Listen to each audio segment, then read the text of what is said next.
Pastor Miller from Hope Lutheran Church in Watersmeet, Michigan, and Land O'Lakes, Wisconsin. Our memory verse for this week, the second Sunday of Christmas or after Christmas, is actually be the second Sunday of Christmas because we're still in the Christmas season. Comes from Psalm 37, and it's these words. And we're going to be at the 23rd and 24th verse. Both of those are all part of the memory verse that we're looking at for you this week. The steps of a man are established by the Lord when he delights in his way. Though he fall, he shall not be cast headlong, for the Lord upholds his hand. Okay, that's how it sounds from the English Standard Version. I'm going to go grab my New International Version. I want you to hear it there too. It's quite similar.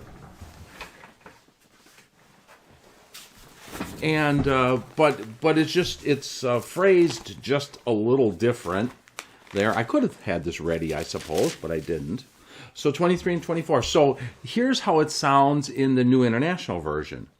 If the Lord delights in a man's way, he makes his steps firm. Though he stumble, he will not fall, for the Lord upholds him with his hand. Okay. So both of them, again, are very similar. Depending on which way you want to memorize it, we give it to you on our prayer list in church in the English Standard Version, but the New International Version would also be okay. And really, it speaks about about walking with the Lord. What does it mean as a Christian? And how does God interact with you day by day? It isn't that God just delivers faith to you, that he gives you faith in the waters of baptism, that he continues to nourish it in his word and as we receive his sacrament. But it means that all of our steps are established by him. In fact, it's also said that if the Lord did not order the steps of man, so crooked are our steps naturally that we'd always be going through crooked paths. We'd always be pursuing crooked ways, and we would never be able to return to him again. That's our sinful human nature. That's the old Adam in us. See, apart from Christ, we certainly can't know God, and we don't follow God. Now, it's true that maybe there are those that are unbelievers and they still look to do good in the world, but they don't recognize, confess the God who created them and the one who restored them, the one that makes them righteous in his sight through his Son. And so the psalm here is really speaking to the believer. It's speaking to the one who is following, who desires to follow the Lord in his life. And yet it says here, though he fall, he shall not be cast headlong. Notice it doesn't say though he may fall or might fall. It says though he fall. We recognize that no matter how diligently we try on our own behalf to follow the Lord, even though we continue to pray to him to make our paths level and to keep us from all harm and danger, to keep us from those temptations to never sin, we still do. Paul tells the church doesn't he? That the things that I want to do, those are the things I don't do, and the things I don't want to do, those are the things that I do. We recognize that, and yet our Lord says, though he fall, he shall not be cast headlong. And casting headlong means cast into utter or eternal destruction. I have some words here from Augustine. These would certainly go back to the early church, and I think that they're really wonderful words. And Augustine says this: once you have set out to follow Christ's way, do not promise yourself worldly prosperity. Now, of course, as Augustine speaks here, there's maybe a little bit of a reformed thinking in here as far as you setting out to follow Christ's way, but most of this, I think, is really good. He walks through hard things, but promised great things. Follow him. Do not think too much about the way, but about more about the goal ahead for you. Paul tells us those kind of things too, doesn't he? You will have to put up with tough conditions on your journey through time, but you will attain joys that last forever.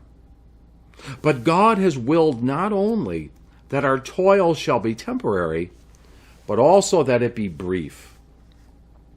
An entire human life lasts but a few days, even if no joyful ones are interspersed among the hard ones. And in fact, joyful periods certainly occur more often and last longer than the difficult ones. The hard ones are designedly briefer and fewer so that we may hold out. So, even if, here's the part that I wanted you to hear. So even if a person spent his or her whole life amid hard work and bitter experiences, in pain and agony, in prison, amid pestilence, if he or she were hungry and thirsty every day, every hour throughout life, even to old age, it would still be true that human life is an affair of a few days only. Once all this toil is over, the eternal kingdom will come. Happiness without end will come. Equality with angels will come. Christ's inheritance will come, and Christ, our fellow heir, will come. What did the toil amount to if we receive so great a reward? If you choose Christ's way and are a true Christian, for a Christian is one who does not reject Christ's path, but wills to walk that way through Christ's own sufferings, do not seek to travel by any route other than that by which he went. It seems a hard road, but it is a safe one. Any other may offer attractions, but is beset by brigands. So here, as we heard from Augustine, that the Lord is the one who measures our path. The Lord has when we journey with him, no matter how difficult the path may be, no matter how long it is in this earthly journey, this wilderness journey that we are in, it still pales in comparison to the eternity that is waiting for us. And so it is through that we then desire to follow the Lord's path.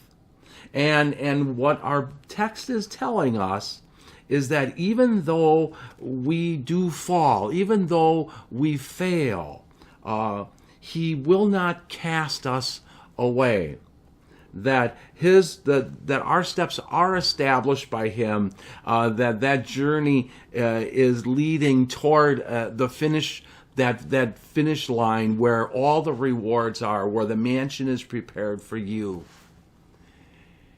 and where you will live with him forever. So remember these words, and remember that each time that he gathers you together in his house, as he reminds you that his ways are greater than your ways, but that your path is a path that we walk with him, and that he is the one that has established it. As Psalm 119 says, blessed are those whose way is blameless, who walk in the law of the Lord. Blessed are those who keep his testimonies, who seek him with their whole heart. And I look forward to seeing you next week.